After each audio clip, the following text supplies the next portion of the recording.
चलिए स्टार्ट करते हैं सेशन, है ना।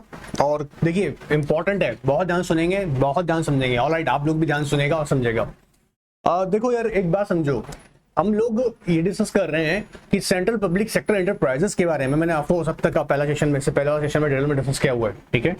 जिन जिनका क्वेरीज ऑनलाइन आया था उनको भी आंसर कर दिया है, आप लोगों को तो किया ही किया है। ऑलराइट, सो क्या समझना है अब आगे का कॉन्सेप्ट समझना है कि इसके लिए क्या क्या गाइडलाइंस। ऑफ कोर्स हम लोग जानते हैं यहाँ पर कौन अथॉरिटी है सर, यहाँ पर department of public enterprises basically authority है जो गाइडलाइंस इशू करती है। किसके लिए? सेंट्रल पब्लिक सेक्टर एंटरप्राइजेस के लिए। किसके लिए? सेंट्रल पब्लिक सेक्टर एंटरप्राइजेस के लिए। जैसे मैंने बताया भी था लास्ट वीडियो में भी आपको, है ना, और आप लोगों ने भी सुना था अच्छे से कि जो ये लगभग है अराउंड 360 के आसपास है, ठीक है। एंड अब देखने को कई जगह ये भी मिल रहा है कि कई जगह कहीं ना कहीं क्या है कि गवर्नमेंट ऑफ कोर्स अपना स्टिक दे रही है, उसमें से प्राइवेटाइज कर रही है कुछ हिस्सा। जैसे LIC का बहुत बड़ा एग्जांपल था हमारे सामने, ठीक है। बट जैसा कि हम लोग जानते हैं, मैंने बताया था कि जो पब्लिक सेक्टर एंटरप्राइजेस हैं बेसिकली क्या देखिएगा, इनके लिए स्पेसिफिक जो गाइडलाइंस इशू कर रहा है वो कौन कर रहा है? Department of public enterprises. इसके अलावा मैंने आपसे डिस्कस भी किया था कि अगर ये लिस्टेड हैं तो ऑफ कोर्स इन्हें सेबी LODR भी फॉलो करना पड़ेगा, क्योंकि यार आप लोग जानते हो सिक्योरिटी मार्केट का रेगुलेटर कौन है? सेबी, तो वो भी फॉलो करना पड़ेगा। ऐसे कोई फर्दर एस्पेक्ट्स भी हैं, जैसे कि आज हम लोग डिस्कस करने वाले हैं ऑडिट कमेटी। जी हाँ, ऑडिट कमेटी। अच्छी बात यह है कि ऑडिट कमेटी में हमको ज्यादा वक्त नहीं लगने वाला, ठीक है। अच्छी बात है, ये अच्छी बात है ना, ये अच्छी बात है, ठीक है। हमें ज्यादा वक्त नहीं लगने वाला है क्योंकि इसमें ना हम लोग ऑलमोस्ट सारी बातें वही डिस्कस करेंगे जो हमने पहले पढ़ी हुई हैं, ठीक है। बट पढ़ना इसलिए जरूरी है क्योंकि क्या पता कुछ भी एज एग्जामिनर कुछ भी पूछ सकता है आप लोगों से, तो पढ़ना जरूरी है, ठीक है। आई एश्योर यू कि आप लोगों के लिए ईजी होगा, राइट। आप लोगों के लिए ईजी होगा, आप लोगों के लिए भी ईजी होने वाला है, तो घबराने का कोई जरूरत नहीं है, ठीक है। अच्छा, हाँ जी, हाँ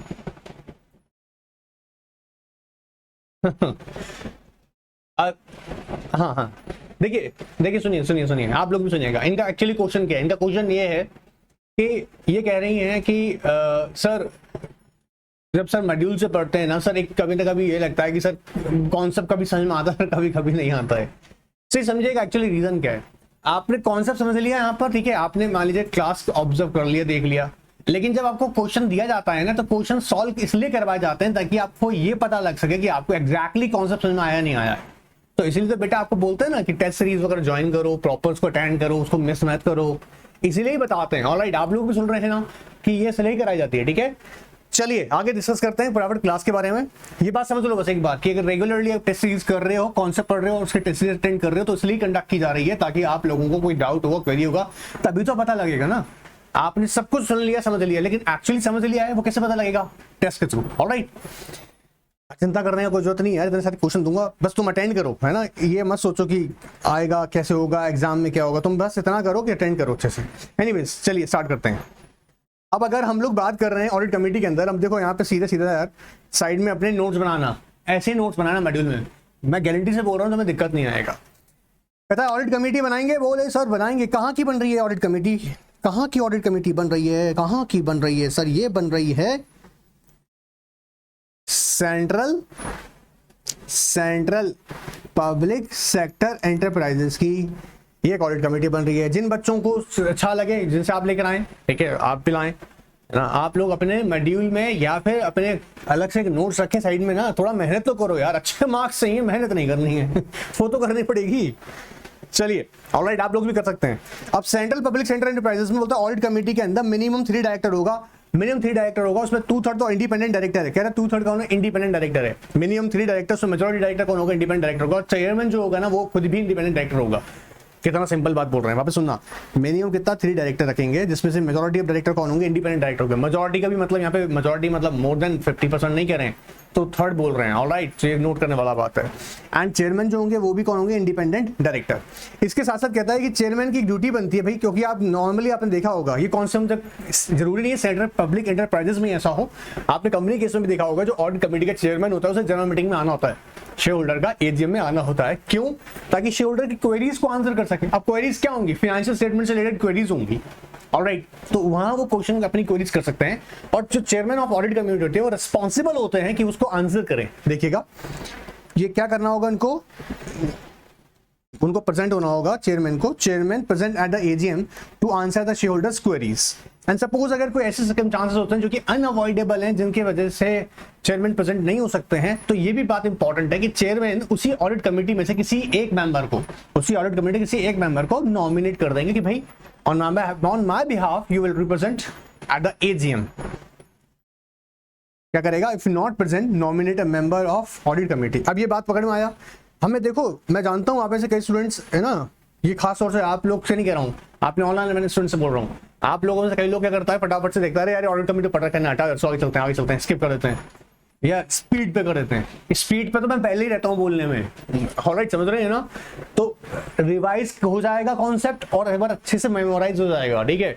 चलिए तो याद रखिएगा हमने क्या चेक किया, पहला 3 डायरेक्टर मिनिमम जो कि as a member of audit committee होंगे, मेजॉरिटी 2/3 का रहेगा, इसमें इंडिपेंडेंट डायरेक्टर का चेयरमैन कौन रहेगा? Independent director. आगे कहता है director as member, director as member जो भी यहाँ पर याद रखिएगा, जो भी एज अ मेंबर यहाँ पर डायरेक्टर ज्वाइन कर रहे हैं, have a knowledge of financial matters. अब ये कह रहा है have a knowledge of financial matter, ध्यान से सुना, have a knowledge of financial matter का मतलब यहाँ पे क्या है भाई? उसको फाइनेंशियल है ना स्टेटमेंट्स रीड करना आता हो, उसको अकाउंटेंसी समझ में आता हो, ठीक है, उसको ये जनरल एस्पेक्ट्स क्लियर होती हो कि अकाउंटेंसी से रिलेटेड एस्पेक्ट्स क्लियर होती हो, ठीक है, अकाउंटिंग स्टैंडर्ड्स के बारे में पता हो, फाइनेंशियल स्टेटमेंट्स के बारे में पता हो, एक्सपीरियंस उस फील्ड का उसको क्या हो रहा है, तो ये नॉलेज हो गया। उसका एजुकेशन बैकग्राउंड भी इसी फील्ड से हो, किससे? फाइनेंशियल मैटर्स से रिलेटेड हो, ठीक है। अच्छा दूसरी इंपॉर्टेंट बात जो यहाँ पे समझने वाली है, कहता है कि एक है ना एक्सपर्ट होना चाहिए, ये तो बोला ही बोला, जो मेंबर लोग होगा वो फाइनेंशियल मैटर्स में उनकी नॉलेज होना चाहिए, जो मेंबर लोग होगा किसका? ऑडिट कमेटी का। इसके अलावा एक ऐसा एक्सपर्ट चाहिए जो फाइनेंशियल मैटर्स में उसकी एक्सपर्टाइज हो, ठीक है, जैसे चार्टर्ड अकाउंटेंट हो गया, चार्टर्ड अकाउंटेंट्स यहाँ पर हो सकते हैं, बिल्कुल यूज किया जा सकते हैं। MBA with finance and having experience in relevant field, तो उन लोगों को भी हम काउंट करेंगे। क्लियर एकदम? अच्छा इसके अलावा कहता है फाइनेंस हेड, इंटरनल ऑडिटर और रिप्रेजेंटेटिव ऑफ स्टैट्यूटरी ऑडिटर, इसको ऑडिट कमेटी इनवाइट कर सकती है। किसके लिए कर सकती है भाई? इनसे कोई क्वेरीज हैं, इनके साथ डिस्कस करने के लिए। आप ये जानते होंगे, मैंने पहले बताया, बट ये लोगों को याद रखिएगा, ये मीटिंग में आ सकते हैं, इनसे क्वेश्चन क्वेरीज की जा सकती हैं, इनवाइट किया सकता है। इसके अलावा ऑडिट कमेटी आपको पता ही है इनकी एब्सेंस के बिना भी मिलती है, ठीक है।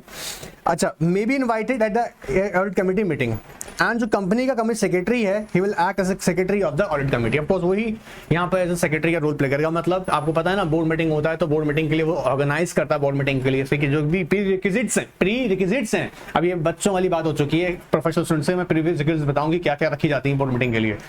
बात क्लियर है? ये बताना है क्या? बहुत बढ़िया बेटा।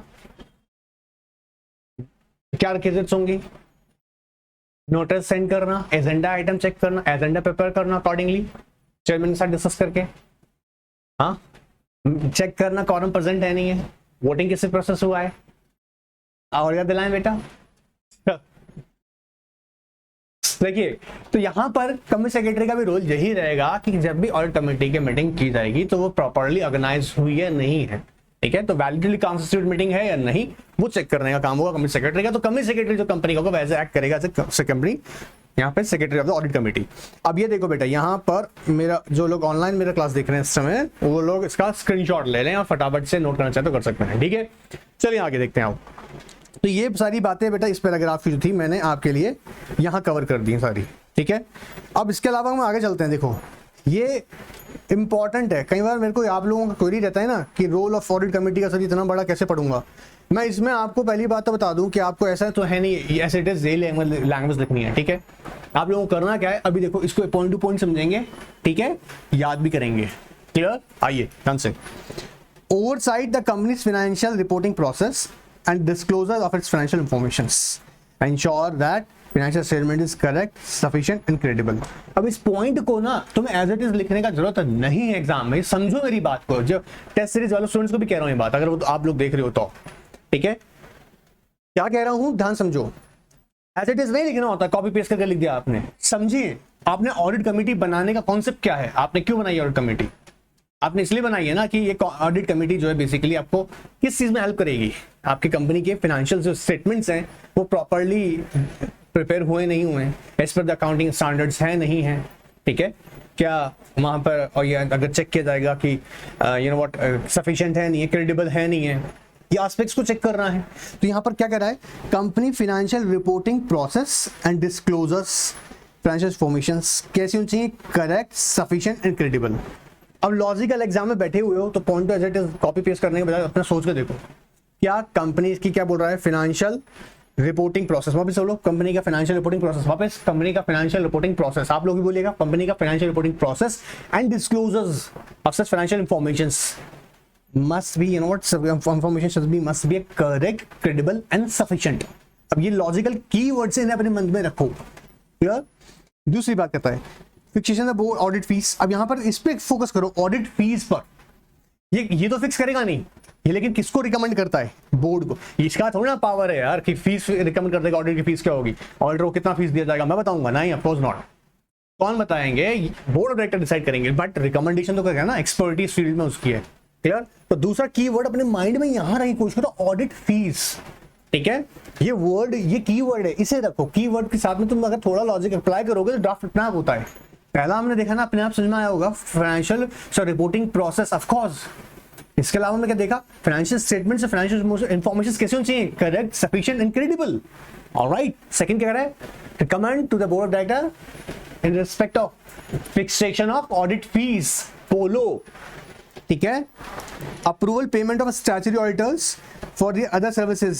कह रहा है approval payment of statutory auditor. अब ये जानते हो अगर ऑडिटर अगर अदर सर्विसेज अला दे रहा है किसको, कंपनी को, तो उसके लिए किस तरीके का पेमेंट, कितना पेमेंट होना चाहिए, उसको कंसीडर करेगी। कहता है approval payment of statutory auditors for other services rendered by him by the statutory auditor. So यहाँ पर कौन से पेमेंट्स हैं जो स्टैट्यूटरी ऑडिटर को दिए जा रहे हैं? किसके लिए? अदर सर्विसेज के लिए। वो नहीं कह रहा हूं प्रोहिबिटेड सर्विसेज। ठीक है, अब देखो ये यहां पर इंपॉर्टेंट मार्क किया हुआ है। क्यों? क्योंकि मोस्ट प्रोबेबली ये क्वेश्चन इसे डेवलप हो सकता है। कैसे? देखो, reviewing with the management annual financial statements before submission to the board for the approval with particular reference to the. तो यहां पर वो ये क्वेश्चन डेवलप कर सकते हैं कि ऑडिट कमिटी ना मैनेजमेंट के साथ में किन किन एस्पेक्ट्स को, मतलब रिलेटेड टू फाइनेंशियल स्टेटमेंट्स, किन किन एस्पेक्ट्स को चेक करता है जिनको फॉर इन फाइनेंशियल स्टेटमेंट्स को सबमिट करने से पहले। कहां पर? बोर्ड में।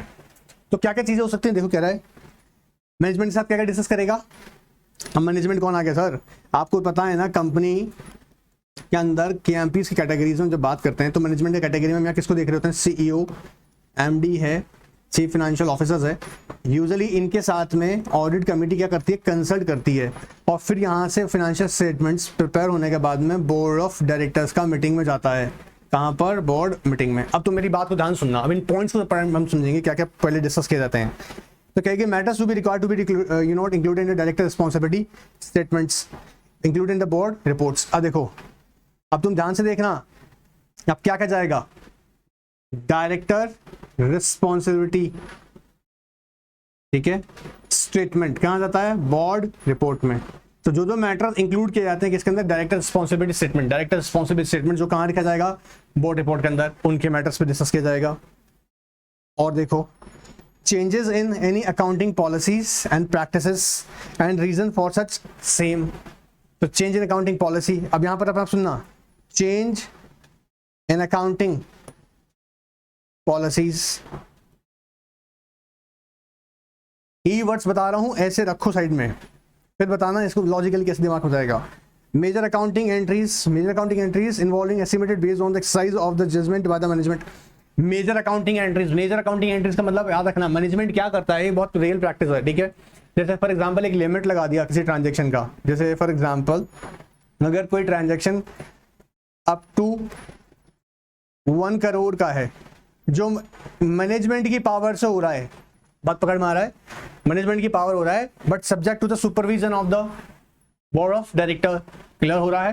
क्योंकि ट्रांजैक्शन का वैल्यू ज्यादा है, तो यहाँ लेबन बता दिया 1 करोड़ तक का ट्रांजैक्शन का पावर ऑफकोर्स हमने केएमपीज को दे रखा है। ठीक है, एमडी का सब्सटेंशियल पावर में दे रखा है, कंपनी का इंटरनल पॉलिसी डिसाइड होता है, याद रखिएगा। ठीक है, अब लेकिन ऐसे ट्रांजैक्शंस को कंसीडर जरूर करेंगे कौन? Audit committee. किस साथ में मिलकर? मैनेजमेंट साथ में। जो चेक करेगा सिग्निफिकेंट या कोई मेजर अकाउंटिंग एंट्रीज हुई हैं उनको कंसीडर करना। अच्छा, फिर क्या कर रहे हैं यहाँ पर? देखो, significant adjustments made in financial statements arising out of the audit findings. अब मान लीजिएगा लेटर ऑन कोई फैक्ट नजर में आए, जैसे एक और मान लेते हैं, एग्जांपल लेते हैं, ऑडिट करा गया, ऑडिट करने के बाद में मान लीजिएगा पता लगा कि कंपनी के जो बिल्डिंग लीज पे ले रखी है उसका लीज का जो अमाउंट है, मान लीजिएगा पर मंथ लीज की 5 लाख रुपीज की है, ठीक है, मैंने बहुत कम अमाउंट बोला, इससे ज्यादा ही होता है, ठीक है, तो लगभग 60 लाख रुपीज पर एनम पे कर रही कंपनी। अभी पता क्या लगा एक्चुअली, लेकिन अकाउंटिंग एंट्री करते वक्त गड़बड़ क्या हो गया, 60 लाख की जगह 6 लाख का एंट्री पास हो गया, 6 लाख का एंट्री पास हो गया। अब ये सब टोटल वगैरह लगाया तो गड़बड़ आ रहा है कि बोला यार यहाँ तो एक्चुअली कंपनी की जेब से कितना पैसा लगा है 60 लाख, पर पैसा गया कहाँ, क्योंकि एंट्री गलत बोल रहे हैं यहाँ पे। तो ऑडिट फाइंडिंग में जब पता लगा ये बात कि बोले गड़बड़ किया हुआ है, लेकिन अब सुनना ध्यान से, कोई छोटा मोटा अमाउंट नहीं जो एडजस्ट किया जा रहा है, एडजस्टमेंट किया जा रहा है, तो ऑडिट कमेटी इसको भी ऑब्जर्व करेगी। क्या हो रहा है, समझ में आया आप लोगों को? चलिए आगे कहता है compliance with legal requirements to the financial statements. अब जैसे क्या कह रहा है यहाँ पर, भैया Indian accounting standards proper follow हो रहे नहीं हो रहे हैं, ठीक है, डिस्क्लोजर्स या आपके बैलेंस शीट्स हैं, पीएनएल है, एज पर शेड्यूल्स प्रिपेयर है नहीं है, वो एस्पेक्ट्स को चेक करना, तो लीगल रिक्वायरमेंट्स पूरी करते हुए disclosures of any related party transactions and qualification of in draft audit report. Qualification समझते हैं ना भैया, ऑडिटर ने रिमार्क किस तरह का दिया, एडवर्स रिमार्क्स है, किस तरह के रिमार्क्स है, ठीक है, क्वालिफाइड है, अनक्वालिफाइड ऑडिट रिपोर्ट है, किस तरह की ऑडिट रिपोर्ट है, फाइंडिंग्स क्या रही हैं, उसको यहाँ पे कंसीडर करना, ठीक है। याद रखिएगा वर्ड यहाँ पे यूज हो रहा है इन ड्राफ्ट ऑडिट रिपोर्ट, इन ड्राफ्ट ऑडिट रिपोर्ट है, फाइनलाइज नहीं हुई है, ठीक है, उसे कंसीडर करना है काम ऑडिट कमेटी का। अब ये बात आपको पकड़ में आ रहा है, यहाँ क्वेश्चन डेवलप हो सकता है कि ऑडिट कमेटी मैनेजमेंट के साथ में मिलकर फाइनेंशियल स्टेटमेंट सबमिशन होने से पहले किन किन एस्पेक्ट्स को कंसीडर करती है, तो क्या क्या हो सकती हैं, सोचने वाली बात है। अभी हमने डिस्कस किया कि कंपनी के फाइनेंशियल्स को देखने के लिए हो सकता है डायरेक्टर रिस्पांसिबिलिटी स्टेटमेंट, बोलो मेरे साथ में director responsibility statement. Director responsibility statement कहाँ लिखा जाता है, इन बोर्ड रिपोर्ट के अंदर। उसको रिस्पांसिबिलिटी स्टेटमेंट तो भैया सारी बात आती है, हाँ जी वो सब तो आएगा, क्लियर। इसके अलावा क्या होगा sir, change in accounting policies अगर हो सकता है, मेजर अकाउंटिंग ट्रांजैक्शंस हैं, या after you know what auditing पता लगा कि नॉन कंप्लायंसेस थे, ठीक है, मेजर एडजस्टमेंट्स करने पड़ रहे हैं, या क्या हो सकता है लेटर पार्टी ट्रांजैक्शंस है, लेटर पार्टी ट्रांजैक्शंस हो सकते हैं, या qualification draft audit report. Point समझ में आ रहे हैं, ये याद रखने हैं। अब इन्हें रट्टा नहीं मारना कि एज इट इज बोल रहे हो, उनके कीवर्ड्स पकड़ो ना। और तुम्हें टेस्ट सीरीज करवाता क्यों, इसलिए तो करवाता हूं, तुम लिखोगे ना, आप समझ रहे हैं क्वेश्चन का आंसर कर रहा हूं, जब लिखोगे ना तब आपको और ज्यादा क्लैरिटी आएगी, उतना इंप्रूव होगा ड्राफ्टिंग। तभी अब ड्राफ्टिंग में आंसर करते वक्त आपके टेक्निकल वर्ड ज्यादा आएंगे, क्लियर। ये कोई बेटा वनडे प्रैक्टिस नहीं है। ऑलराइट नेक्स्ट, अब रिव्यू विद मैनेजमेंट, लेकिन किस साथ में, क्वार्टरली फाइनेंशियल स्टेटमेंट्स। अब ये सबको पता है ना, यूजुअली जितना भी बड़ी बड़ी कंपनीज होती है, आप तो ध्यान दिया होगा, हर बड़ी कंपनीज के लिए तो मैंडेटरी हो रहा है, और मैंडेटरी किसने कर रखा है, एलओडीआर ने क्या रखा है। अब यहाँ पर जब हम बात करें सेक्टर पब्लिक एंटरप्राइजेस, उसका बोल रहे हैं सेंट्रल पब्लिक सेक्टर एंटरप्राइजेस, दोनों लेवल पे मान लीजिए हम बात कर रहे हैं, चाहे वो स्टेट की हो चाहे वो सेंटर की हो, ठीक है, तो उनको भी तो भाई उनका भी तो लिस्टेड अगर है, मेजोरिटी आप देखेंगे बड़ी बड़ी कंपनीज यहाँ से दे रहे हैं, इंडियन ऑयल्स को उठा के देख लीजिएगा, बेल को उठा के देख लीजिएगा, ये बड़ा बड़ा जो कंपनीज हैं, ठीक है, भारत पेट्रोलियम से इनका हम बात करें, ये कंपनीज, या आज की डेट में तो हम एलआईसी की खूब बात कर रहे हैं जम के, एलआईसी को देख लीजिएगा, ठीक है, तो ये भी तो लिस्टेड है। तो इनके लिए क्या जरूरी है, इनको क्वार्टरली अपना स्टेटमेंट देना पड़ेगा। क्वार्टरली कौन सा, फाइनेंशियल स्टेटमेंट्स क्वार्टर रिजल्ट बताते हैं, आपने देखा होगा, alright. Quarterly financial statements before submission to the board of director, review with the management what performance of internal auditor and adequacy of internal control system. अब भैया internal auditor appoint क्यों किया था, ताकि जब कंपनी ने पॉलिसीज बनाई है, इंटरनल कंट्रोल पॉलिसीज बनाई हैं, ठीक है, वो एक्चुअली देखने के लिए कि वहां कहीं कंपनी ना proper compliances, department wise compliances कर रहा है नहीं कर रहा है, ऐसा नहीं है तो फिर पकड़ा जाएगा। तो आपका इंटरनल कंट्रोल सिस्टम इफेक्टिव है नहीं है, इसके भी तो इवैल्यूएट करना है। तो performance of internal auditor and adequacy of internal control system, review with the adequacy of internal control function, audit functions plus. अब देखो ये पॉइंट आपस में जुड़े हुए हैं, इंटरनल पे आएगा, देखो, ठीक है, अगर यहां से अगर यहां तक देखो ध्यान से, तो और भी अगर मैं बोलूं तो इसको अच्छा तो ये होगा कि हमारा कहना जो ऑडिट से रिलेटेड आ रहा है, यहां से हम यहां तक के पॉइंट को कवर करेंगे। देखो अब इसको तुम समझना और इजी हो जाएगा एकदम। देखो ध्यान से भी देखना, यहां पर आ रहा है performance of internal auditor and adequacy of internal control system, ठीक है। फिर आगे कहता है adequacy of internal audit function, structure of the internal audit department, staffing, seniority, official heading of department, reporting structure, coverage and frequency of internal audit. Discuss with the internal auditor and significant findings. फिर कह रहा है review the findings of any internal investigation by internal auditor agencies into the matters. अब देखो यहाँ पे ध्यान सुनना, एक बार पूरा बता दूं पॉइंट, ठीक है। Discuss with the statutory auditor before the audit commences. अब यहां तक कि अगर तुम पॉइंट्स को ध्यान से अगर देखो, देखो ऐसे करते हैं हम लोग, ऐसा बनाते हैं साइड में। देखो हमने यहाँ बात किसका किया, पहले में परफॉर्मेंस ऑफ इंटरनल ऑडिटर, दूसरे में adequacy of internal audit function, performance of internal auditor and adequacy of internal control system. Then again उसके बाद देखा हमने adequacy of internal audit function, ठीक है। एंड देन अगेन अगर देखें इंटरनल ऑडिट डिस्कस करना विद इंटरनल ऑडिटर, ठीक है, स्टैट्यूटरी ऑडिटर, यहाँ पे जो बोलने की कोशिश कर रहे हैं हम लोग। एंड सेकंड फाइंडिंग्स, उनके साथ डिस्कस करने के बाद जो फैक्ट्स का, आई होप तुम लोगों को पता होगा, मैं इसलिए यहाँ पे डिटेल में बोल नहीं रहा हूँ इंटरनल ऑडिट। अगर डाउट हो तो याद रखिएगा, फिर हम लोग जो अभी पार्ट पढ़ेंगे आगे वाले उनमें भी बताएंगे डिटेल में, ठीक है। क्योंकि मैंने अपना ऑलरेडी इस वाले में तुमको बताया हुआ, आप लोगों को भी बताया हुआ था, ऑडिट कमेटी के रूल्स के ऊपर मैंने डिटेल में पहले ही कमेटी वाले चैप्टर में, बोर्ड कमेटीज में डिस्कस किया हुआ अच्छे से, उम्मीद कर रहा हूँ आपने देखा होगा। इसलिए यहाँ पर से पॉइंट हाईलाइट करके याद करने का तरीका बता रहा हूँ, जो भूल जाते हैं हम लोग, समझिए फिर याद कीजिएगा। Anyways, and discuss the statutory auditor before audit commences. ये क्यों, क्योंकि ऑडिट, स्कोप ऑफ ऑडिट भी डिसाइड करना होता है ना। आप पकड़ मारा, स्कोप ऑफ ऑडिट क्या, स्कोप ऑफ ऑडिट मतलब ऑडिटर क्या ऑडिट परफॉर्म करेगा, इसके बारे में ऑडिट कमेटी डिस्कस किया जाता है। किसके साथ में करता है, ऑडिटर के साथ में। तो before commencing of audit, look into the reason for substantial default in the payment of depositor debenture holders. अब ये देखना कि भैया इन लोगों के पेमेंट्स क्यों नहीं हुए थे, कंपनी के you know what liquidity issues थे, कंपनी के पेमेंट डिफॉल्ट होने के पीछे रीजन क्या था, उसके यू नो व्हाट कंपनी का कैश फ्लो इंपैक्ट हो रहा था क्या, कंपनी के रिजर्व्स क्रिएट नहीं कर रखे थे, ऐसे क्या मेजर रीजंस थे डिफॉल्ट होने के, उसको फाइंड करना। And functioning whistle blower mechanism, आप जानते हो विसल ब्लोअर मैकेनिज्म को एक्चुअली बहुत इंपॉर्टेंट, ऑडिट कमेटी बहुत इंपॉर्टेंट रोल प्ले करता है in case of what, whistle blower mechanism के अंदर। क्योंकि आप लोग जानते हैं, मैंने पहले ही बताया है कि इसी के चेयरमैन को याद रखिएगा, एक एम्प्लॉय अगर वो विक्टिमाइज हो रहा है इन दैट केस, तो वो क्या कर सकता है, यहाँ पे अप्रोच कर सकता है। क्लियर एकदम, किसको करेगा, chairman of the audit committee. Now follow up action on audit observation of the CAG. अब कैग ने अगर देखा कि भैया ये गड़बड़ हुई है, या ये प्रॉपर कंप्लायंसेस नहीं थे, आपने अकाउंटिंग स्टैंडर्ड्स कंपाइल नहीं किया है, या डिस्क्लोजर आपके प्रॉपर नहीं है एज पर डीईपी के गाइडलाइंस, या हो सकता है ऑडिट फाइंडिंग्स के अंदर उसको लगता है कि भैया आपकी ऑडिटिंग जो है यहाँ पे गड़बड़ की गई है, तो बोला ऐसा केस के अंदर क्या कर सकता है, बोला उसको फॉलो करो, जो बोला गया किसने, कैग ने बोला है। नाउ फर्दर देखते हैं, ठीक है, करना पड़ेगा ना, चलिए आइए। एंड आगे क्या कह रहा है, देखो follow up action taken on their commendations of committees on public undertaking of parliament. अब अलग अलग क्या होती है बेटा, कमिटीज बनती हैं, जिसमें आप देखो पार्लियामेंट कमिटीज बनती हैं, और वो अगर मान लीजिए स्पेसिफिकली किसी सेक्टर के लिए कह रही है, जैसे इंडिया में कोल को लेकर अगर हो रहा है इशू, तो उसके लिए क्या सजेशन है, कमेटी ने क्या डिसीजन लिए हैं पार्लियामेंट के अंदर, ठीक है, उनको भी फॉलो करना। Now open avenue to communication between the dependent auditor, internal auditor and board of directors। एक open avenue का मतलब यहाँ पे ताकि पब्लिकली भी लोग अवेयर हो सके ना, तो इनमें डिस्कशन किया जाता है परफॉर्मेंस को लेके यहाँ अलग अलग सेक्टर्स के, ठीक है। All related party transaction in the company audit committee may be designate a member who shall be responsible for reviewing the related party। Of course ये भी कर सकता है कि related party transactions के लिए ना audit committee किसी को designate कर सकता है, किसी पर्टिकुलर मेंबर हो कि भाई वो कंसिडर करे ऐसे ट्रांजेक्शंस को। Review with the independent auditor the coordination of the audit efforts, assurance completeness of recoveries, reduction of foreign efforts, etc.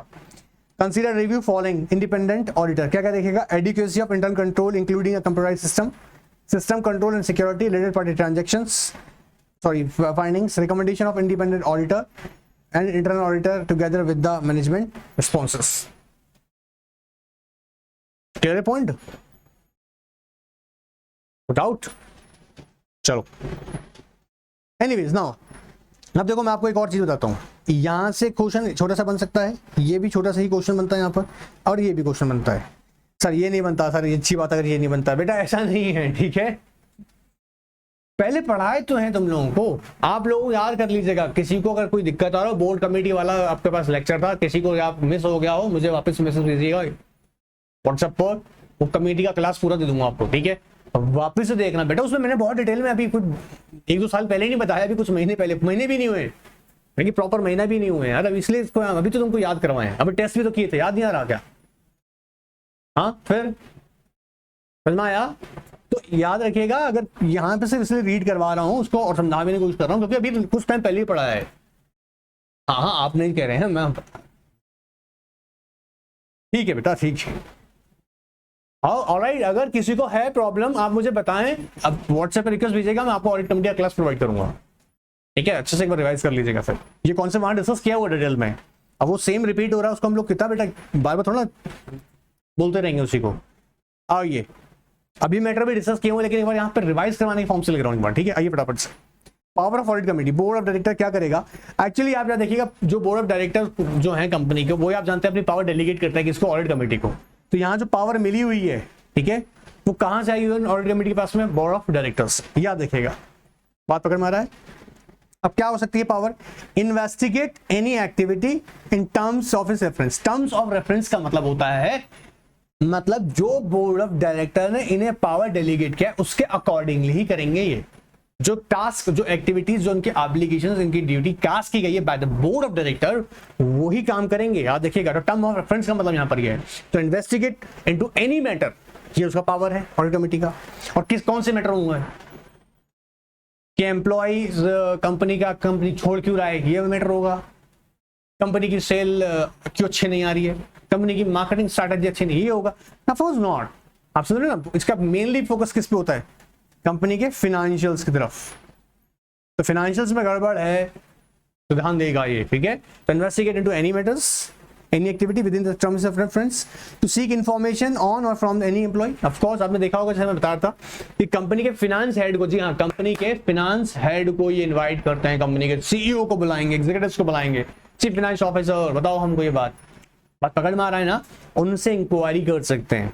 To take seek information, obtain outside legal और other professional advises with, लेकिन ऐसा नहीं है कि किसी को भी उठा कर लेके आना है, भैया बोर्ड से अप्रूवल लीजिएगा। देखिए, subject to approval of board of director, subject to approval of board of director. 3 aspect समझाया, बोलो मेरे साथ में, आप भी बोलो। इन्वेस्टिगेट कर सकता है into any matter related according to its some of reference, investigate into any matters, or of course investigate into any matters, बोलो, investigate into any matters according to its sum of reference। Clear एकदम।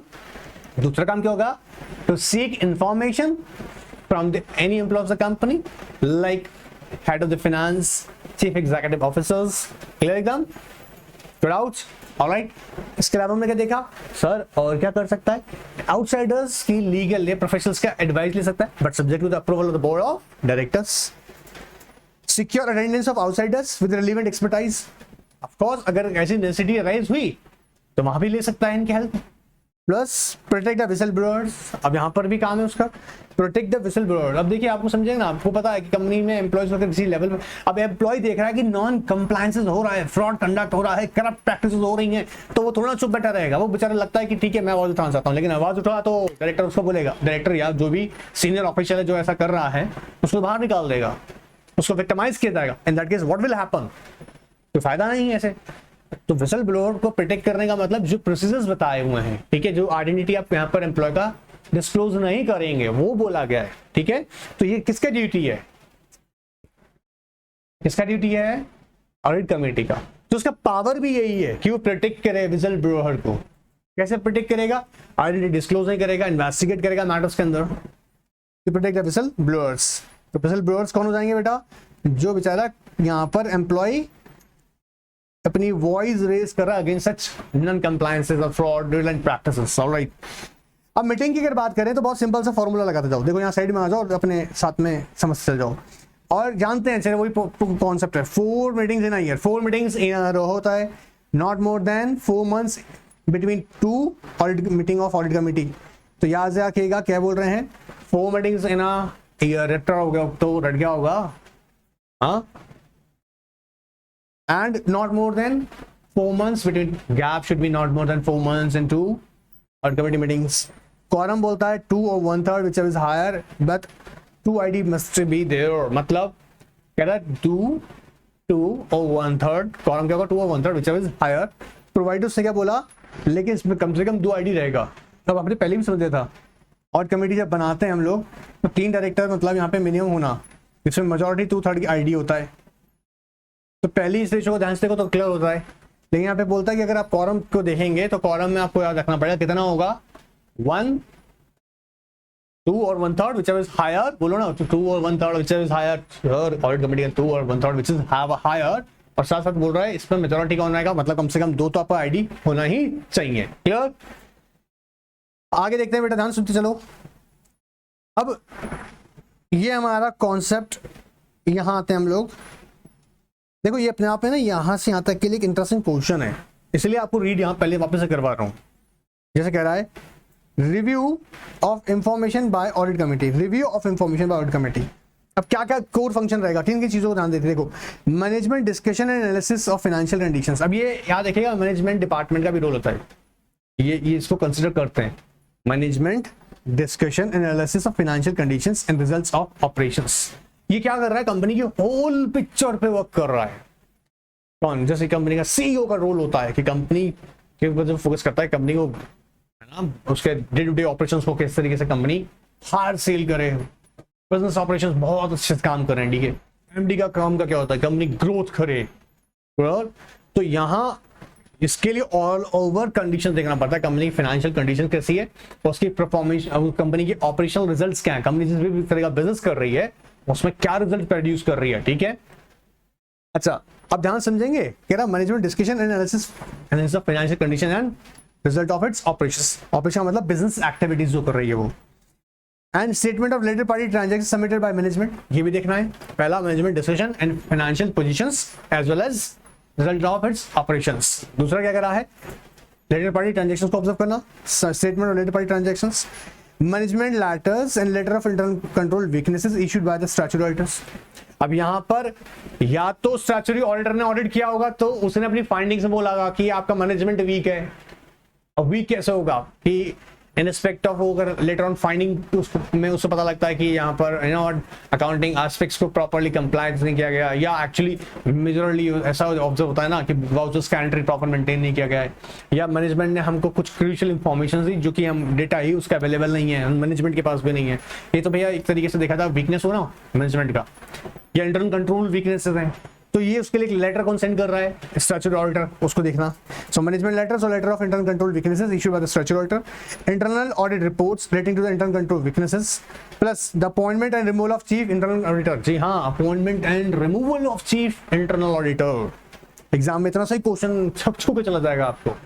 Appointment and removal की बात कर रहा है। आगे बोलता है देखो, shall be placed before the audit committee, shall be placed before the audit committee and certification declaration of financial. Sir इसका मतलब क्या, चीफ इंटरनल ऑडिटर को ऑडिट कमिटी रिमूव कर सकता है? नहीं, ध्यान सुनना, शैल बी प्लेस्ड बिफोर मतलब रखना जरूरी है ऑडिट कमेटी की कंसिडरेशन के लिए। इंटरनल ऑडिटर को अगर रिमूव करने वाला बात आएगा तो याद रखना वो पावर बोर्ड ऑफ डायरेक्टर का है। बोर्ड ऑफ डायरेक्टर अगर वो पावर डेलीगेट करते हैं that's different thing, but still you know what we should understand क्या कि ये लोग ऑडिट कमेटी कंसीडर करेगा अगर चीफ इंटरनल ऑडिटर की रिमूवल कर रहे हैं, अपॉइंटमेंट कर रहे हैं। Certificate declaration of financial statements by chief executive officer और chief financial officer. Of course आपको पता ही है अभी किससे सर्टिफिकेट देते हैं, कंप्लायंसेस। आपको पता होगा कि कंपनी ने प्रॉपर कंप्लायंसेस के कंप्लायंस सर्टिफिकेट्स की तरह यहाँ पे जनरेट किया जाता है, जिसको साइन करके देता है कौन लोग, चीफ एग्जीक्यूटिव ऑफिसर या चीफ फाइनेंशियल ऑफिसर। तो उसको भी देखना और रिव्यू करना। अब यहाँ से ये भी हम बोल रहे थे कि छोटा सा क्वेश्चन है, तो 4-5 एस्पेक्ट्स हैं। मैनेजमेंट डिस्कशन पे ध्यान दिया हमने, लेटर पार्टी ट्रांजैक्शन पे दिया, मैनेजमेंट लेटर पे इशू दिया, इंटरनल कंट्रोल वीकनेसेस पे, and last one is appointment removal of chief internal officer. Alright, चलिए नेक्स्ट जो पॉइंट हम देखने वाले हैं, रिम्यूनरेशन कमेटी। अब रिम्यूनरेशन कमेटी यहाँ पे याद देखिएगा, फिर यहाँ पे देखो इतना सा काम है, बस इतना सा फोटो ले यार तुम लोग जल्दी से स्क्रीन पर तुम चाहो तो आओ। ऑफ कोर्स आप लोग भी क्या करें बेटा, स्क्रीनशॉट ले लीजिएगा इसका, सोचिए मत, शर्माइए मत, आप ही के लिए है। हाँ इतना ही समझना है। आओ देखो, मिनिमम 3 डायरेक्टर जो कि पार्ट टाइम डायरेक्टर होगा, nominee and independent director, part time director ही है, ठीक है। Headed by independent director. भाई आप क्या कर रहे हैं, रिम्यूनरेशन कमेटी बना रहे हैं, किसका बना रहे हैं, सेंट्रल पब्लिक सेक्टर एंटरप्राइजेस का, सेंट्रल पब्लिक सेक्टर एंटरप्राइजेस का। उसके अंदर कहता है minimum 3 director as a member होगा, ठीक है, और उसमें हेडेड बाय इंडिपेंडेंट डायरेक्टर। इसके अंदर जो भी डायरेक्टर होगा ना, याद रखिए वो कहता है पार्ट टाइम डायरेक्टर होगा। यूजुअली पार्ट टाइम का एग्जांपल है किसके ले रहे हैं हम लोग, नॉमिनी या फिर इंडिपेंडेंट डायरेक्टर का। कहता है central public sector enterprises not eligible for performance pay unless independent directors director नहीं बोलो, directors are in its board.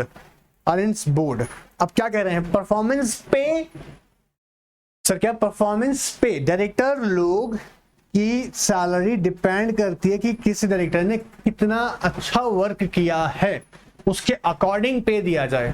But logically ये कहा गया है यहाँ पर कि ऐसा तभी हो सकता है जब आपका जो इंडिपेंडेंट डायरेक्टर्स हैं अगर वो उसके पर्टिकुलरली बोर्ड में हैं तभी अलाउड होगा परफॉर्मेंस पे, क्योंकि एग्जैक्टली वो तभी इवैल्यूएट कर सकता है परफॉर्मेंस ऑफ ईच डायरेक्टर, है ना, and others also, you know, senior management also. अच्छा, क्योंकि याद रखना रेम्यूनरेशन, यहाँ वो जो एक रेफर कर रहे हैं ना, ये रेम्यूनरेशन कमेटी जो बनेगी, रेम्यूनरेशन कमेटी जो बनेगी किसकी, सेंट्रल पब्लिक सेक्टर एंटरप्राइजेस की, याद रखना ये भी लिमिट में ही बताएगा कि कितना लिमिट में ही, कि कितनी होनी चाहिए, कितना लिमिट होगा, ठीक है।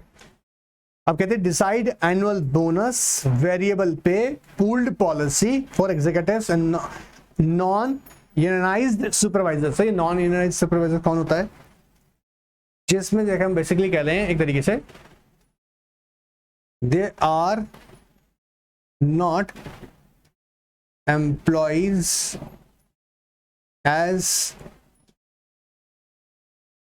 Common employees and not governed by any term of employment. Non unionised, ununionised, याद रखिएगा अनयूनियनाइज्ड है, अनयूनियनाइज्ड सुपरवाइजर्स। इन ये स्पेसिफिकली यहाँ पे याद रखिए, जैसे हमने अभी एग्जांपल आपको याद होगा, हमने नॉन ऑफिशियल डायरेक्टर का कॉन्सेप्ट दिखा था ना, नॉन ऑफिशियल डायरेक्टर बताया था पहले वाले में, आपको याद होगा। अब वो स्पेसिफिकली क्या कर रहे हैं, वो एक्सपर्ट्स हैं, ठीक है, अपनी एडवाइजेस दे रहे हैं बोर्ड में ना, लेकिन वो bound, they are not employ of the company. क्या हो रहा है, अब सीईओ एग्जीक्यूटिव्स वगैरह का एम्प्लॉयज हैं, treated as employ of the company, but ये लोग एम्प्लॉय नहीं है, बट काम अपना कंट्रीब्यूशन दे रहे हैं, एफर्ट्स दे रहे हैं, तो उसके लिए वो भी एलिजिबल हैं, तो उनको भी एनुअल बोनसेस वगैरह क्या दिया जाएगा, पे पूल्स क्या रहेंगे उनके लिए, वो भी ये डिसाइड करेगी। चलिए नेक्स्ट कॉन्सेप्ट आता है इसके अंदर, सब्सिडरी कंपनी। सब्सिडरी कंपनी से बहुत वही सेम एस्पेक्ट हमने डिस्कस किया हुआ है, पर फिर भी फटाफट से रीड करवा रहा हूं। देखो, कहता है at least one independent director on the board of the holding company. किसका, इंडिपेंडेंट डायरेक्टर होल्डिंग कंपनी का क्या होना चाहिए, shall be director on the board of its subsidiary. Independent director of holding company director होना चाहिए किसके अंदर, सब्सिडरी कंपनी में। इस कॉन्सेप्ट को सुनते जाना ध्यान से। Audit committee of holding company should also review the financial statement of subsidiary. देखो पॉइंट ऐसे बना जाओ लॉजिकली, ऑडिट कमेटी क्या करेगी, रिव्यू फाइनेंशियल स्टेटमेंट किसका, सब्सिडरी कंपनी का। एग्जाम में मत लिखाना ऐसे एक क्वेश्चन बना बना के लिखाओ, ठीक है, नंबर काट के लेगा, जो नंबर तुम्हें अलॉट के होंगे वो भी निकाल लेंगे हम एग्जामिनर आपसे, एग्जामिनर वो भी छीन लेंगे आपसे, तो ज्यादा ध्यान से ऐसे मत लिख के आना। इसलिए बताता हूँ यार, ये कोड वाली लैंग्वेज समझाने के लिए, यहाँ पर बुद्धि में आपके बार जाएगा तो आपको याद हो जाएगा, है ना, समझ में आ जाएगा। अब independent director of holding company क्या होना चाहिए भैया, डायरेक्टर होना चाहिए, और यहाँ पे देखो होना चाहिए बोल रहे हैं, क्या एडवाइस दे रहे हैं, नहीं, शैल बी होना ही होगा, मैंडेटरी है, ठीक है।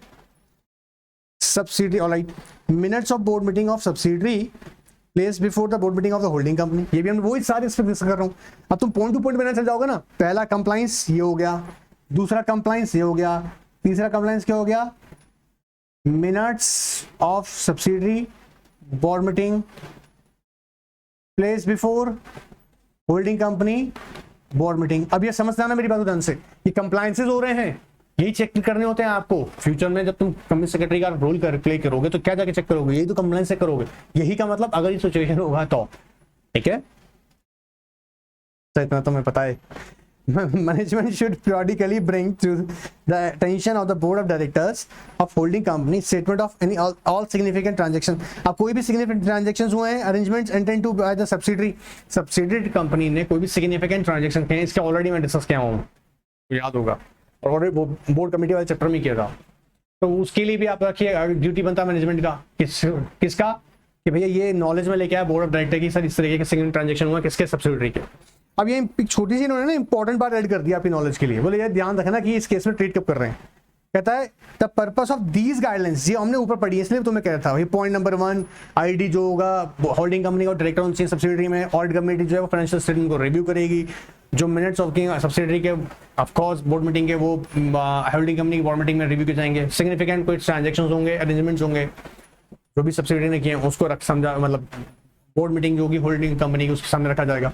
ये सारी एस्पेक्ट्स क्या है, ये गाइडलाइन से फॉलो करनी पड़ेगी, लेकिन कब, कहता है ये अगर बात पूरी हो रही है, एक्सप्लेनेशन वाली करना, only those subsidies whose turnover, कौन सब्सिडीज इसका टर्नओवर या net worth is not less than 20% of turnover और net worth of respective holding company in immediate preceding financial accounting year may be treated as subsidies only for this purpose. ये चार जो बातें मैंने बोली है ना, या गड़बड़ मत कर देना कि सब्सिडरी नहीं है, वो सब्सिडरी तो है, बट ये चार गाइडलाइंस कब फॉलो करनी पड़ेंगी, ध्यान सुनिएगा, आप लोग भी बहुत ध्यान सुनिएगा।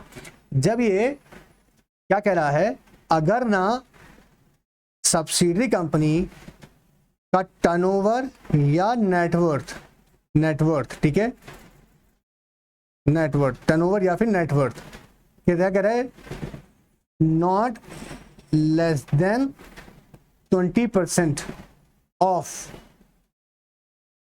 इट्स होल्डिंग कंपनी टर्नओवर और नेटवर्थ, इससे कम नहीं है।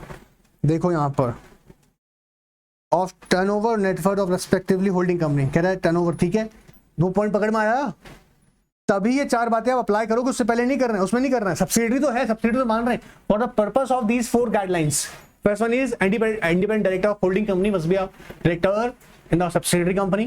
दूसरी इंपॉर्टेंट बात, audit committee of holding company will review the financial statement of subsidiary company.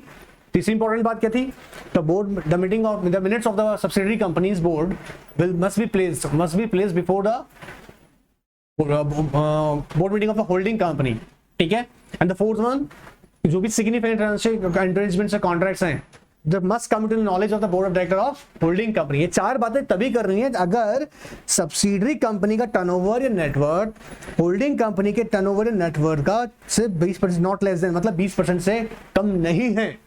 20% मोर की कैटेगरी बोलेंगे तो नॉट लेस 20%, तभी उसको यहाँ पर चार्टर्ड गाइडलाइंस फॉलो करनी है। सब्सिडी तो है फिर भी, लेकिन ये काम जब करना पड़ेगा तो ये कंप्लायंस है। आपको एग्जाम अगर क्वेश्चन चेक करिएगा, अब यहाँ पे क्या कहना चाह रहे हैं, जैसे फॉर एग्जाम्पल 100 करोड़ रुपया इसका मान लीजिएगा, तो यहाँ अगर मान लीजिएगा ऐसे बोलते हैं 20, 21, तो बोला जी फिर 4 गाइडलाइंस आपको फॉलो करनी पड़ेंगे। पकड़ में आया क्या हो रहा है, चलो गुड। एनीवेज चलिए नेक्स्ट सेशन में हम लोग डिटेल में डिस्कस करेंगे डिस्क्लोजर्स को, क्योंकि ये पूरा सेशन में अलग से आपको डिटेल में लेके जाऊंगा, इसलिए छोटा छोटा सेशन बना रहे हैं। आप याद रखेगा ताकि आप लोग इन दोनों जो टेस्ट कर रहे हो ना अच्छे से करते रहो, ठीक है, ताकि टेस्ट पे नहीं हो और बाकी सब्जेक्ट्स को भी आप टाइम देते रहो। तो मैं ये नहीं चाहता कि आप पूरे दिन इसी में लगे रहो, सर थोड़ी सी क्लास आगे तो पढ़ना है, नेक्स्ट क्लास नहीं पढ़नी क्या, ऑलराइट। चलिए गुड बाय, एंजॉय कीजिएगा, आप लोग रुकिएगा।